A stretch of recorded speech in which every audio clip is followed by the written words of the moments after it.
মাথায় নিত্যানন্দের মাথা ফেটে দিলে মহাপ্রভু এসে গেছে আর সুদর্শনকে ডেকেছে, এই সুদর্শন নেই জায়গায় মাথায় মাথাটা কি করো। তো তখন জায়গায় কি করেছে, নিত্যানন্দের চরণে পড়ে গেছে জায়গায়। তো নিত্যানন্দ প্রভু দেখছে কি ও একটু ভালো গুণ আছে।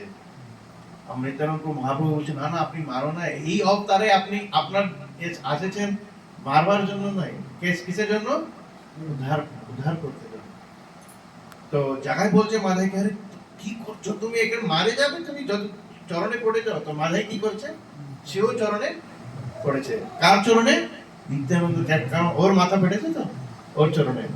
তো নিত্যানন্দ প্রভু না না আমার চরণে পড়ো না, কার চরণে পড়ো, মহাপ্রভুর চরণে পড়ো, ও উদ্ধার করে দেবে। তো ওরা ও এরকম টুকু টুকু করে যাচ্ছে মহাপ্রভুর কাছে। ঠিক আছে, মহাপ্রভু বলছে ঠিক আছে আমি ক্ষমা করে দেবো, আমি উদ্ধার করবো, এক কন্ডিশন আছে। কি কন্ডিশন, যা তোমরা বদমাশি করছো আর দুবারা করবে না। তো ওরা প্রণ করেছে যে হ্যাঁ আমরা ছেড়ে দেব।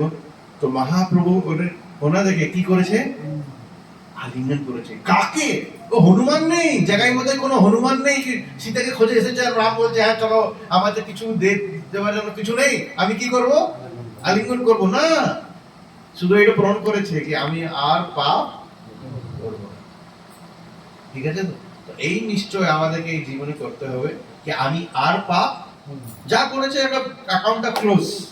যখন আমরা ভক্তিতে এসে গেছি, যা পুরো জীবনে আমি যা করেছি সেটা আর আগে করব না, তার নিশ্চিতই মহাপ্রভুর। আচ্ছা শুধু উদ্ধার করছে না, এটা ভজনে কি বলছে, সব অবতার সার শিরোমণি কেবল আনন্দ কণ্ড।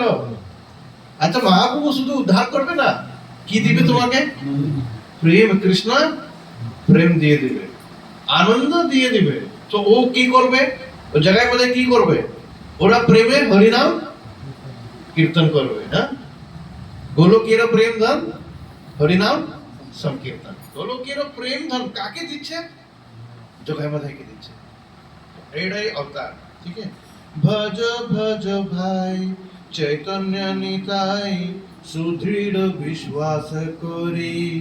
ভজ ভজ ভাই চৈতন্য নিতাই সুদৃঢ় বিশ্বাস করি। আমাদের বিশ্বাসটা একটু কি আছে, একটু কমজোর আছে। তো কি বলছে, কি করো, সুদৃঢ় করো না। মহাপ্রভু নিশ্চিত, নিত্যানন্দ প্রভু মহাপ্রভু নিশ্চিত উদ্ধার করবে। বিষয় ছাড়িয়া সে রস মাজিয়া মুখে বলো হরি হরি।